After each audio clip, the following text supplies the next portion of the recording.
ouvrons aujourd'hui notre Bible à l'Évangile de Luc. On est toujours dans l'Évangile de Luc.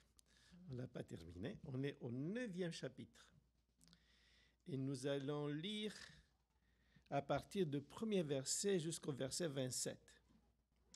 Donc on est dans l'Évangile de Luc, chapitre 9. Jésus, ayant assemblé les 12, leur donna force et pouvoir sur tous les démons, avec la puissance de guérir les malades. Il les envoya prêcher le royaume de Dieu et guérir les malades. Ne prenez rien pour le voyage, leur dit-il, ni bâton, ni sac, ni pain, ni argent, et n'ayez pas de tunique. Dans quelque maison que vous entriez, restez-y, et c'est de là que vous partirez. Et si les gens ne vous reçoivent pas, sortez de cette ville et secouez la poussière de vos pieds en témoignage contre eux. Ils partirent et ils allèrent de village en village, annonçant la bonne nouvelle et opérant partout des guérisons. Hérode, le tétrarque, entendit parler de tout ce qui se passait.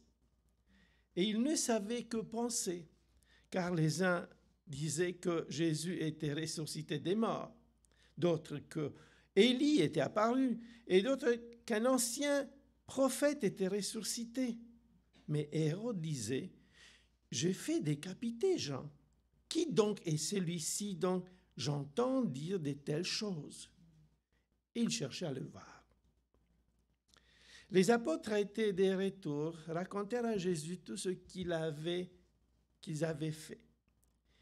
Il les prit avec lui et se retira à l'écart du côté d'une ville appelée Bethsaïda. Les foules ayant su, les suivirent. Jésus les accueillit et il leur parlait du royaume des dieux. Il guérit aussi ceux qui avaient besoin d'être guéris. Comme le jour commençait à baisser, les 12 s'approchèrent et lui dirent, « Renvoie la foule afin qu'elle aille dans les villages et dans les campagnes des environs pour se loger et pour trouver des vivres, car nous sommes ici dans un lieu désert. » Jésus leur dit, « Donnez-leur vous-même à manger. » Mais ils répondirent, « Nous n'avons que 5 pains et 2 poissons, à moins que nous allions nous-mêmes acheter de vivres pour tous ces peuples. » Or, il y avait environ 5000 hommes.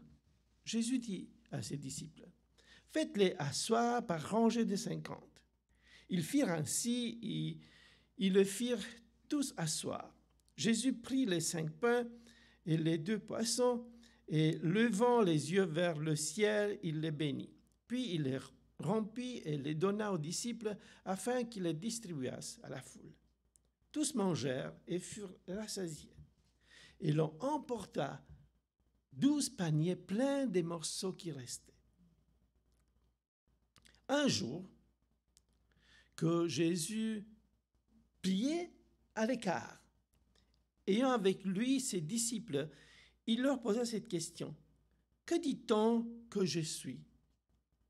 Ils répondirent, « Jean-Baptiste, les autres, Élie, les autres, quand des anciens prophètes est ressuscité.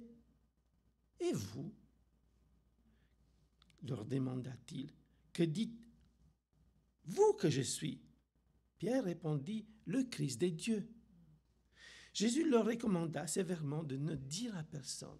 Il ajouta qu'il fallait que le Fils de l'homme souffrit beaucoup, qu'il fût rejeté par les anciens, par les principaux sacrificateurs et par les scribes, qu'il fût mis à mort et qu'il ressuscitait le 3e jour. Puis il dit à tous, « Si quelqu'un veut venir après moi, qu'il renonce à lui-même, qu'il se charge chaque jour de sa croix, qu'il me suive. Car celui qui voudra sauver sa vie la perdra, mais celui qui la perdra à cause de moi la sauvera. Et que servira-t-il à un homme de gagner tout le monde s'il se détruisait ou se perdait lui-même. Car quiconque aura honte de moi et de mes paroles, le Fils de l'homme aura honte de lui quand il viendra dans sa gloire et dans celle du Père et de Saint-Ange. Je vous le dis en vérité, quelques-uns de ceux qui sont ici ne mourront point, qu'ils n'aient vu le royaume de Dieu. Amen.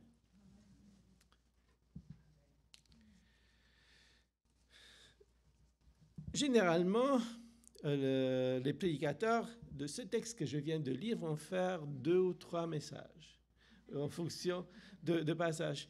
Mais j'ai eu cette grâce, occasion, comment vous voulez dire, d'avoir la possibilité d'étudier tout ce passage. Et je suis étonné de comment un passage plus long peut nous parler.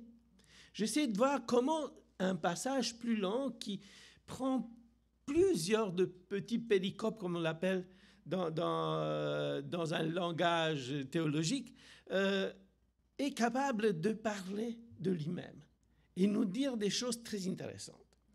D'abord, on est dans le chapitre 9. C'est un point de tournure dans la vie de Jésus sur la terre.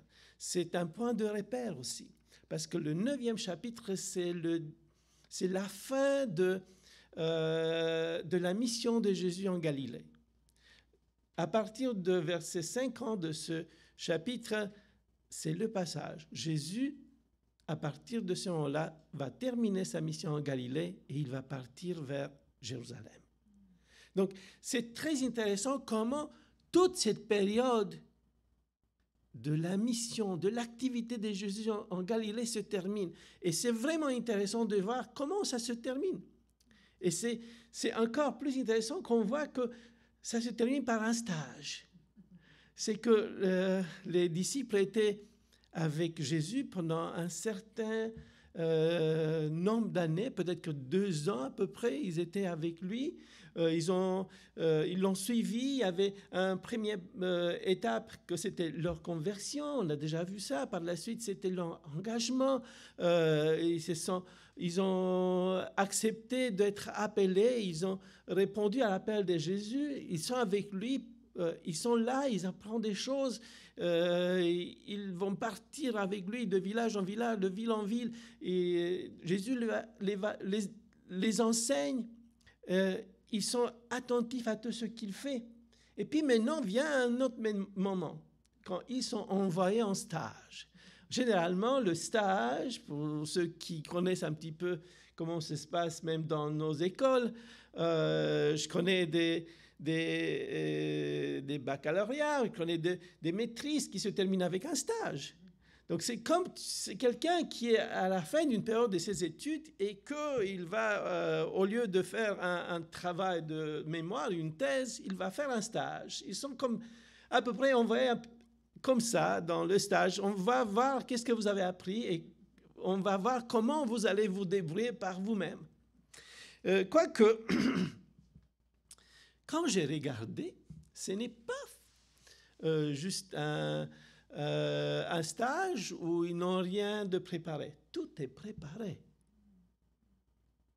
On leur demande de ne rien prendre avec eux. Rien. Quand vous êtes maintenant, il n'y a pas besoin que vous allez vous faire vos bagages. Vous n'avez pas besoin de tuniques, de chemises, de je ne sais pas quoi, de habits. Mais quand tu vas un voyage comme ça, un long voyage d'un village à un autre village, tu t'organises pour avoir ce que tu as besoin. Tu t'organises à prendre plusieurs habits, des bâtons avec lesquels marcher, plein de choses. Ni sac, ni pain, ni argent. Ah bon? Ni sac, ni pain, ni argent. On n'a besoin de rien. Tout est fourni. C'est un Dieu qui est le pourvoyeur. Moi, j'ai compris, disons, la première partie de ce chapitre, de ce que j'ai lu aujourd'hui, c'est que nous avons un Dieu pourvoyeur. Il est attentif à tous nos besoins. Il sait exactement tout ce que nous avons besoin. Et c'est très intéressant que il les envoie et qu'ils n'ont besoin de rien. On verra la même chose va se passer un petit peu plus loin quand l'on va des 70 disciples, mais qui est raconté toujours par Luc. Donc, c'est Dieu qui pourvoit, c'est lui qui fournit tout. C'est comme, j'ai presque l'impression que on est comme dans un tout inclus. On est envoyé et tout est prévu. Les activités, c'est tout ce qu'on doit faire. On a une entreprise, dans ces cas-là, c'est l'entreprise de Christ, c'est l'entreprise céleste, celle de Dieu, qui va tout fournir, qui va s'organiser qu'ils puissent avoir tout ce qu'ils ont besoin, à manger, à boire, à s'habiller, n'ont pas besoin d'acheter des choses. C'est ce qu'on va. Il parle de village en village et il annonce la bonne nouvelle de Dieu, l'évangile, la bonne nouvelle de Dieu, qu'il y a un royaume de Dieu qui s'en vient, et de même qu'ils vont guérir, parce que Dieu les fournit aussi le pouvoir. Il les envoie faire des choses, de guérir, mais il n'aurait pas pu guérir si Dieu ne les aurait donné ce pouvoir de guérir les autres. Donc, Dieu les investit même avec ce pouvoir de guérir et de prendre soin de ceux qui ont besoin. À la fin de cette période-là, il y a même l'étonnement de Hérode et de la foule qui se disent « Qu'est-ce qui se passe ?» On se demande « Est-ce que c'est à cause de tous ces disciples-là ?» Parce que c'est un petit peu, les disciples qu'on voit ici, ce sont les disciples qui étaient aussi des disciples des gens. Certains se demandent, est-ce que c'est Jean qui est ressuscité? Est-ce que c'est Élie? Est-ce que c'est un autre prophète? Il y a quelque chose qui se passe. Il y a un grand mouvement qui se passe en Galilée. De l'autre côté, il y a Hérode qui a de problèmes de conscience parce qu'il a fait un geste misérable quand il a tué la tête des gens. Et il le sait. Et la conscience lui dit. La deuxième chose que nous avons voir ici, c'est la multiplication de pain. Je ne veux pas entrer dans tous les détails, mais ce qui me frappe de loin, c'est qu'on a un Dieu qui nous dit « Je fournis tout ce qu'ils ont besoin, non seulement à mes disciples, à moi, quand je veux envoyer, mais au monde entier. » C'est un Dieu qui est là, qui offre à manger à une grande foule. Bon, on nous dit 5000 hommes. Ça c'est en général, mais je ne sais pas combien d'enfants, combien de femmes, combien... c'était une très grande foule qui était là. Et ces gens-là qui couraient après Jésus, ils ont besoin de manger. Parce que c'est tard, on est dans un lieu désertique où il n'y avait pas de choses à manger. Oh, on n'est pas au Sahara, on est en Israël. Donc, on ne s'imagine pas qu'on est dans un désert de sable, non. Mais il y a un espace où il n'y a rien. Où il n'y a pas de localité, où il n'y a pas des choses à acheter, où il n'y a pas des choses à manger. Alors, ils sont là et tous ces gens-là, ils ont besoin de manger. Et Jésus veut nous montrer que c'est toujours Dieu qui nous donne à manger. Et c'est lui qui donne à manger à tout le monde. Je dirais que quelqu'un qui pense que ce n'est pas Dieu qui lui donne à manger, il se trompe royalement. N'importe qui sur cette terre, qu'il est bon, qu'il est mauvais, le soleil se lève sur tout le monde. Bon et mauvais. La pluie va tomber sur tout le monde. Et toute cette grâce de pouvoir manger, d'avoir quoi mettre dans les assiettes, ça vient de Dieu. Et c'est une autre manière de nous dire par Jésus, à la fin de ce mandat en Galilée, que c'est Dieu qui pourvoit à manger pour tout le monde. Encore une fois, je vois, d'abord, il a tout fourni aux disciples et il fournit tout à tous ces gens qui ont suivi Jésus. Donc on a un Dieu qui est un pourvoyeur, un Dieu qui donne à manger, qui prend soin des gens, qui guérit les gens et qui prend soin des gens. N'importe qui tu es. Et puis,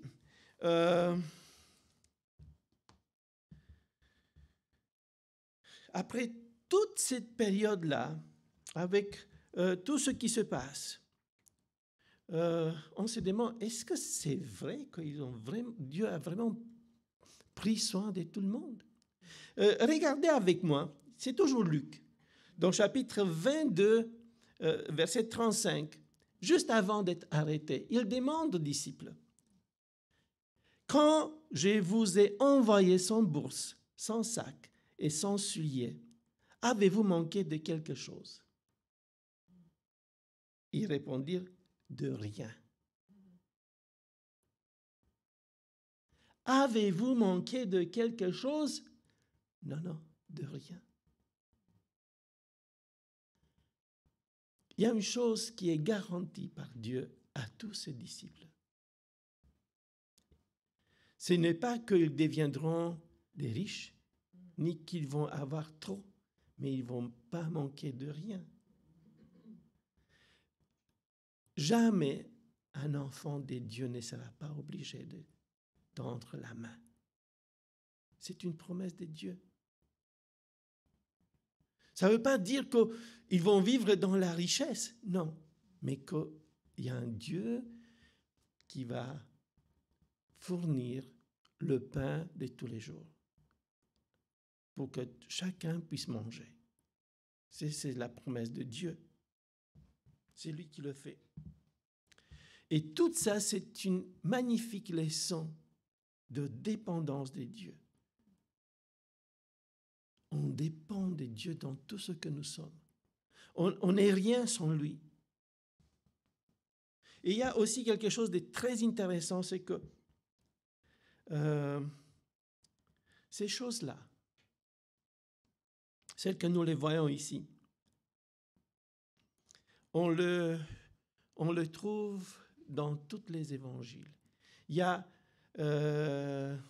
n'y a pas autre action de Jésus qui se retrouve racontée dans tous les 4 évangiles que cette de multiplication de pain. Et tout le monde la met dans le même temps, à la fin de cette mission de Jésus en Galilée. Donc la mission de Jésus en Galilée, ça se termine avec cette multiplication de pain.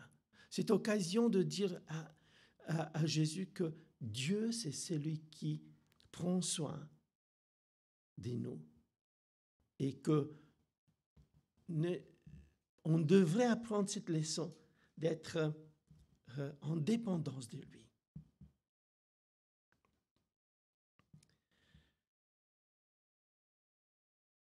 Il y a quelque chose qui est aussi intéressant, n'est-ce pas? Le fait que Jésus demande aux disciples de secouer leurs pieds, la poussière de leurs pieds. C'est comme pour montrer que si quelqu'un ne reçoit pas Dieu, c'est Dieu magnifique qui pourvoit les tout. On doit tout simplement s'éloigner de ces gens-là.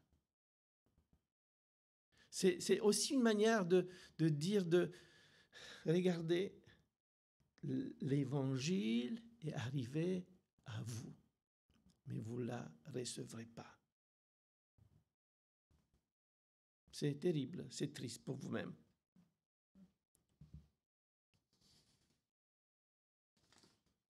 Mais après ça, ça viendra le jugement.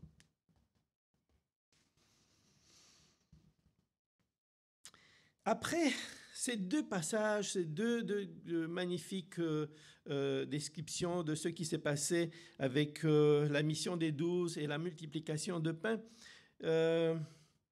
nous avons une autre période de ce temps de fin mandat en Galilée. Et ce période, ça se termine avec l'entretien de Jésus avec les disciples. De là, il s'en va vers plus au nord.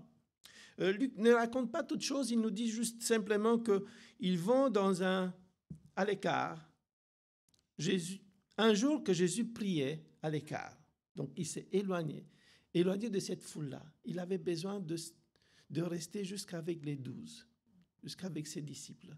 Il s'éloigne de cette foule-là, qui la laisse, qui s'en vont, qui vont même... on connaît l'histoire bien décrite dans l'évangile de Matthieu, qu'ils veulent à ce moment-là de faire Jésus leur roi, n'est-ce pas? Ils ont dit, bah oui, hein, quelqu'un qui nous donne à manger, c'est ce qu'on a besoin. Mais c'était pas pour ça que Jésus est venu, ni pour juste donner des manger aux gens. Il est le pain de la vie, c'est pas juste le pain matériel qu'on a besoin tous les jours de manger. Il est quelque chose de plus. Et il a besoin de se retirer. Même en revenant de la région des Gadariens qu'on a vu la semaine passée, en traversant la mer de Tibériade, la foule les a suivis, même si dans cette région de Bethsaïda, un petit peu désertique. Mais il s'éloigne un petit peu plus au nord et il s'en va vers la direction qui sera si importante, parce que dans le nord, il y aura le magnifique épisode de la transfiguration. Et avant cet épisode de la transfiguration que nous allons voir la semaine prochaine, qui certainement n'est pas sur le mont Tabor, qui est une petite colline qui se trouve dans la plaine de Jezreel, que les gens font amener les gens pour visiter. En Israël, ça n'a rien à voir, mais c'est contraire sur une grande montagne. Il y a une seule grande montagne dans la région. C'est la montagne Hermon, le mont Hermon, qui est presque 3000 mètres. Donc, il s'approche de cette région-là, dans la région de Césarée de Philippe. Dans cette région-là, il n'y avait pas beaucoup de Juifs, c'est plutôt des nations. Et là, toutes ces nations-là connaissent plus ou moins Jésus. On va dans la région des Gadariens, où sont aussi des nations dans la région des Décapolis. Là, qu'est-ce qu'on a fait avec Jésus? Après avoir vu tous ces miracles avec ce pauvre démoniaque qu'on a guéri, et on demande, nous te prions de partir d'ici. Est-ce que Jésus est resté plus longtemps? Non, il a monté dans son bateau et il est parti avec les disciples. Si on ne veut pas de Jésus, Jésus n'insiste pas. Jésus n'entre pas avec force. Si toi tu ouvres ton cœur, il va entrer. Mais sinon, il n'entrera pas. Donc, on voit Jésus qui va dans cette région de Césarée de Philippe. Et dans cette région-là, il enseigne les disciples. Et la première chose qu'il va demander aux disciples, c'est qu'est-ce qu'ils disent les gens de lui. Mais il fait avant une introduction. Parce que ce qu'il veut, Jésus, c'est que les disciples comprennent qui est lui. Et qu'est-ce qu'il attend? Maintenant, à la fin de son mandat en Galilée, il y a quelque chose qui l'attend. Les disciples ne comprennent pas. Ils sont tellement à côté, quand nous connaissons l'histoire de la mère parce que c'est toujours la fête de mère, la mère de fils de Zébédée qui demande à Jésus, est-ce que je peux voir mes fils, un à droite et un à gauche? L'État, il pensait que ça va être le grand roi et il aurait bien aimé avoir ses deux fils, un à droite et l'autre à gauche, dans ses gouvernements qu'on prévoyait d'Israël. Elle n'a rien compris. Mais Jésus demande à ses disciples, que disent les gens de lui? C'est exactement ce que nous avons vu, des discussions après tous ces voyages missionnaires des disciples. Et ils répondent, Jean-Baptiste, les autres, Élie, les autres, qu'un des anciens prophètes est ressuscité. Et puis après, Jésus demande, et vous? Et vous? Vous me connaissez, vous êtes à côté de moi.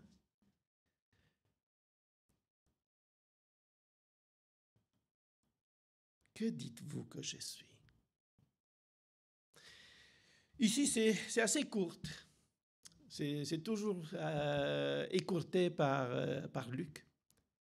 On ne sait pas exactement qu'est-ce qu'il a voulu raconter, qu'est-ce qu'il connaissait de toute cette histoire, mais nous connaissons la bonne description qui a eu lieu n'est-ce pas, dans l'évangile de Matthieu. Et là, c'est vraiment l'occasion à voir que celui qui fait comprendre ces choses magnifiques, parce que Pierre répond ici, il dit Christ des dieux. Dans Matthieu, il est encore plus large, il dit tu es Messie, le Fils des dieux vivants. Parce qu'à cette affirmation, Jésus lui répond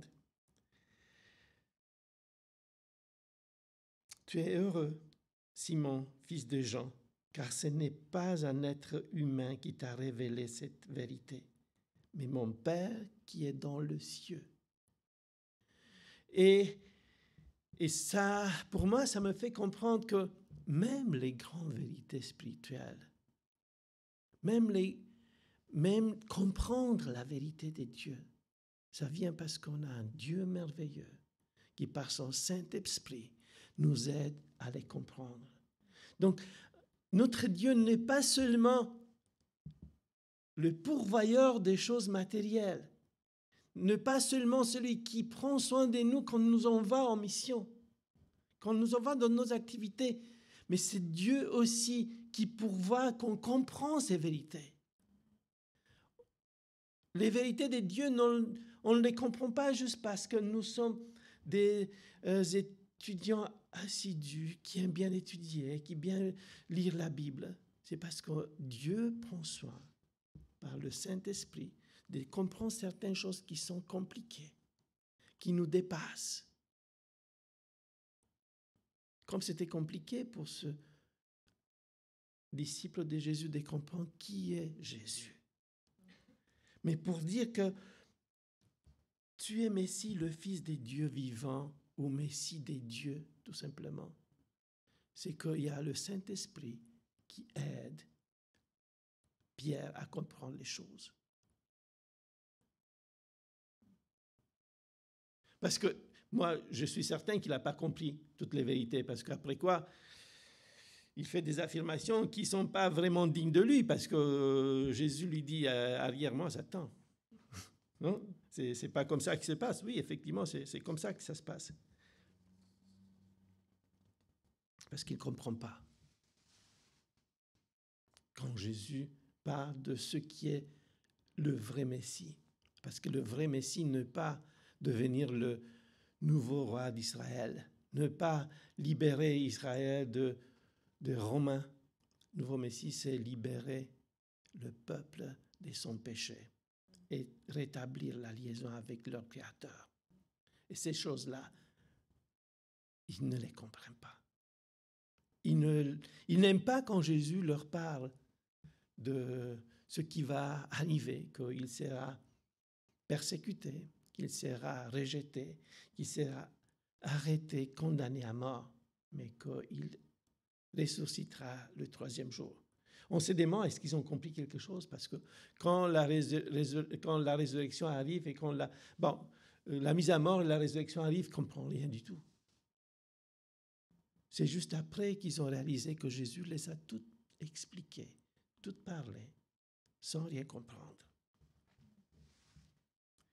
Et puis maintenant, j'aimerais vraiment passer à la deuxième partie de ce passage, qui, après avoir vu qu'on a un Dieu qui est pourvoyeur du tout, on se demande, mais nous, est-ce que nous, on entre comme dans une... tout inclus, on ne fait rien? Est-ce que de notre côté, il y a besoin de rien, de faire rien du tout? Comment ça se passe? Donc, dans cette deuxième partie, il nous dit qu'est-ce que qu'est-ce que Dieu s'attend de nous? Qui n'est pas la chose la plus facile, sinon on n'aurait pas eu de la place dans le centre Leonardo da Vinci. Maintenant, c'est le hic. Lisons ensemble ce verset-là, de versets 23 à 26. Puis il le dit à tous, « Si quelqu'un veut venir après moi, qu'il renonce à lui-même, qu'il se charge chaque jour de sa croix et qu'il me suive. Car celui qui voudra sauver sa vie la perdra. Mais celui qui la perdra à cause de moi la sauvera. Et que servirait-il à un homme de gagner tout le monde s'il se détruisait ou se perdait lui-même? Car quiconque aura honte de moi et de mes paroles, le Fils de l'homme aura honte de lui quand il viendra dans sa gloire et dans celle du Père et de Saint-Ange. » Pour moi, ce que Jésus affirme ici, c'est tout aussi important que ce que Moïse va écrire à la fin du livre de Deutéronome. Deutéronome chapitre 30. « J'en prends aujourd'hui à témoin contre vous le ciel et la terre. J'ai mis devant toi la vie et la mort, la bénédiction et la malédiction. Choisis la vie afin que tu vives, toi et ta postérité. » Pour moi, ce que Jésus affirme ici, c'est tout aussi important pour nous. Parce que c'est solennel et d'une importance capitale. Dans le contrat que Jésus a fait avec toi, avec moi, ces lettres-là ne seront pas écrites en minuscules en bas de la page, pour ce qu'on ne le voit pas. Mais c'est écrit en plein milieu du contrat. Qu'on le voit, qu'on soit conscient de ce que Jésus a besoin de moi et de toi. Si quelqu'un veut venir après moi, qui renonce à lui-même, qu'il se charge chaque jour de sa croix et qu'il me suive. Certains pensent que porter sa croix, c'est avoir un gros problème dans sa vie, une grande douleur, que oui, j'ai quelque chose, j'ai une maladie, j'ai un handicap, j'ai un enfant qui a un problème, ou un mari qui a un problème, et que ça, c'est sa croix. Et dans le monde populaire, les gens pensent, ah, j'ai ma croix. C'est pas de cette croix que Jésus parle. Jésus, quand il parle de la croix, il ne parle pas de ça. Pas du tout. Il ne parle pas de ça. Quand Jésus parle de la croix, il parle de sa mort. Il parle de la mort.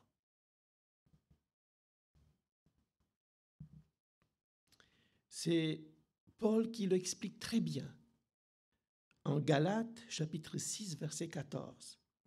Quand Paul, il le dit, « Pour ce qui me concerne, loin de moi la pensée de me glorifier d'autre chose que de la croix de notre Seigneur Jésus-Christ, par qui le monde est crucifié pour moi,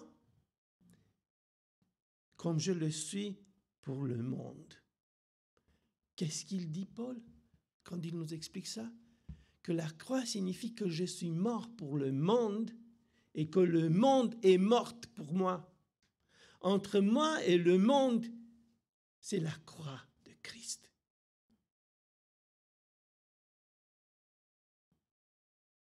C'est ça, veut dire porter sa croix. Être conscient tous les jours qu'entre toi et le monde, il n'y a pas de relation. Il y a la croix de Christ. Qu'il y a une séparation fondamentale et pour toujours. Et vivre avec cette séparation, comprendre ce que Dieu veut nous dire. la croix de Christ. Porter cette croix. Ça, c'est notre croix à porter. Cette séparation. Parce que sinon, n'aurait aucun sens ce qu'il dirait par la suite. Que servira-t-il à un homme de gagner tout le monde s'il se détruisait ou se perdait lui-même?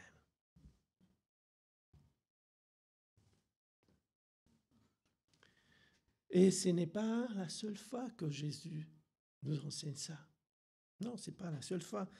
Il dit dans Matthieu 10, toujours plus développé, ce passage, ce texte-là, il dit, verset 37-38, dans ce chapitre 10 de Matthieu, « Celui qui aime son père ou sa mère plus que moi, ce n'est pas digne de moi. Et celui qui aime son fils ou sa fille plus que moi n'est pas digne de moi. Que celui qui ne prend sa croix et me suit,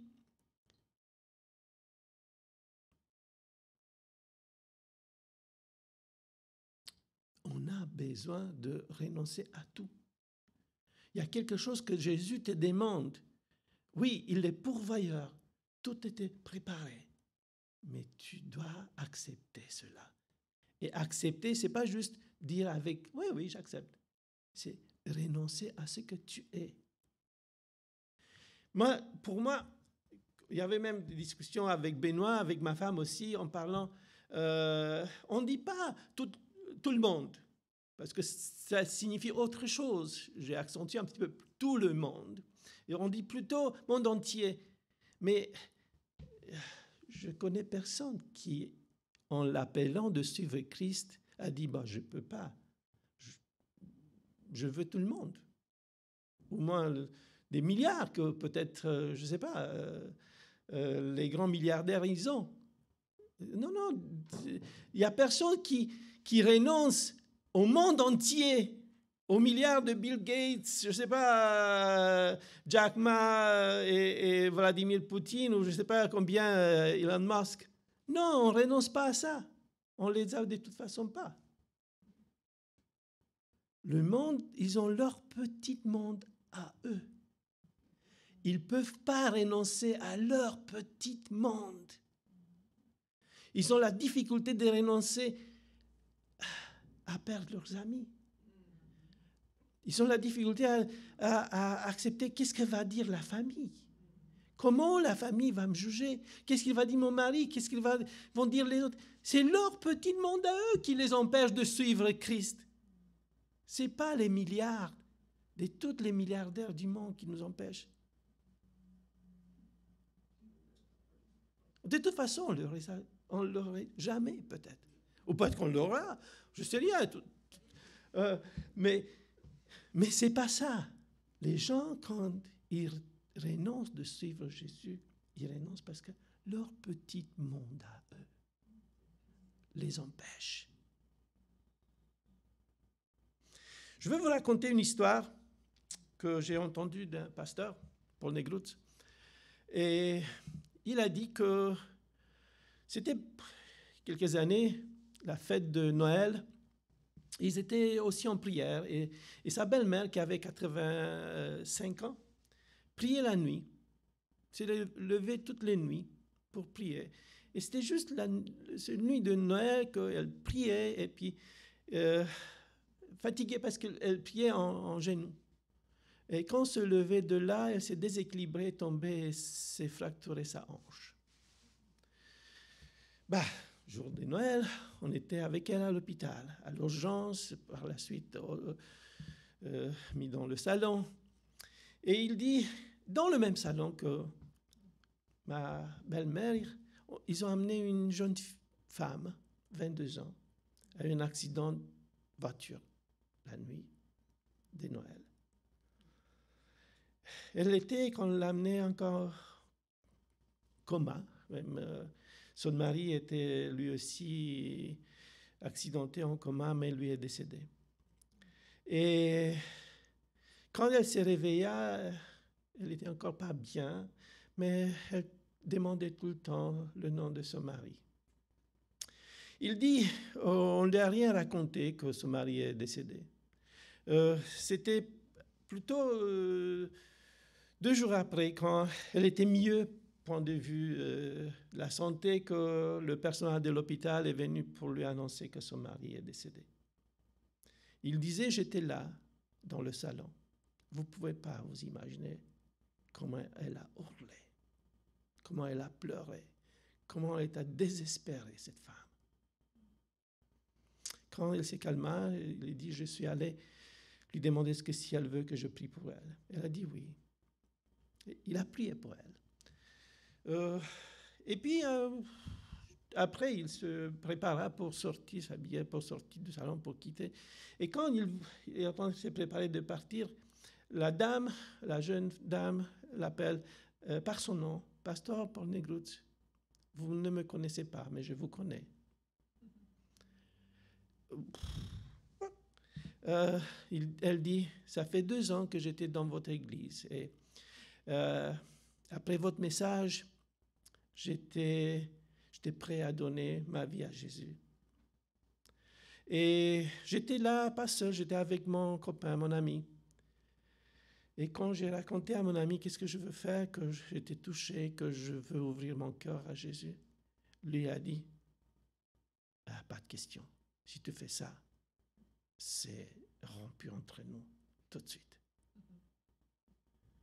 Elle a dit, j'étais follement amoureuse. Je ne pouvais pas renoncer à lui. Il est devenu mon mari, mais voilà, à peine 2 ans après, je suis resté seul, sans lui, avec un enfant. Et j'ai renoncé à Jésus. Quelle histoire triste. Combien c'est difficile pour les gens de renoncer à leur petit monde, de renoncer à leur relation. Combien se demandent, qu'est-ce que va dire la famille? Qu'est-ce qu'ils vont dire les amis? Ils vont rigoler. C'est ça notre problème. Mais tout est si vulnérable dans la vie. Que gagnera-t-il quelqu'un qui va obtenir tout ce monde à lui s'il va perdre son âme? C'est un petit peu si on gagnerait un super système de télévision, mais on deviendrait aveugle. À quoi ça nous sert? C'est tellement dur, n'est-ce pas, de voir que c'est difficile pour les gens d'accepter à suivre Jésus. C'est dur pour moi de parler de ça dans cette fête de mère, parce que parfois c'est justement le problème dans les familles qui font que les gens ont la difficulté de suivre Jésus. Mais j'ai quelque chose de positif quand même, et que je connais très bien, c'était dans ma famille, quand mon père s'est converti. Mes grands-parents, ils ont dit, tu n'es plus notre fils. Il y avait un nouveau curé qui arrivait, ils l'ont pris comme leur fils. Ils n'ont pas voulu voir sa conversion dans leur famille. Ils étaient tellement fiers. Comment est-ce possible? Ma mère fermait la porte pour que mon père ne puisse pas aller à l'église. Mais ça a duré pendant plusieurs années, cette persécution. Mais mon père n'a jamais cessé de montrer son amour, malgré toute cette fermeture envers lui et l'Évangile. Et qu'est-ce qu'il a réussi? Apporter le meilleur cadeau. Toute sa famille s'est convertie. Je ne connais pas un qui n'a pas reçu Christ. Les parents d'abord. Est-ce qu'on peut faire un meilleur cadeau? Est-ce que quelqu'un peut faire le meilleur cadeau à ses parents que la vie éternelle? Oui, c'est dur. C'est dur d'être rejeté. Jésus a été rejeté. Il ne nous a jamais promis qu'on aura plus que lui. Si on a rejeté Jésus, il faut nous rejeter nous aussi. Mais ce qui compte, c'est de ne pas laisser la charrue. C'est lui qui prend la charrue. Il ne regarde pas en arrière. Il regarde en avant. C'est ce qu'on a tellement besoin. On a besoin de ne pas s'arrêter et de ne pas renoncer pour rien au monde à notre Jésus. Car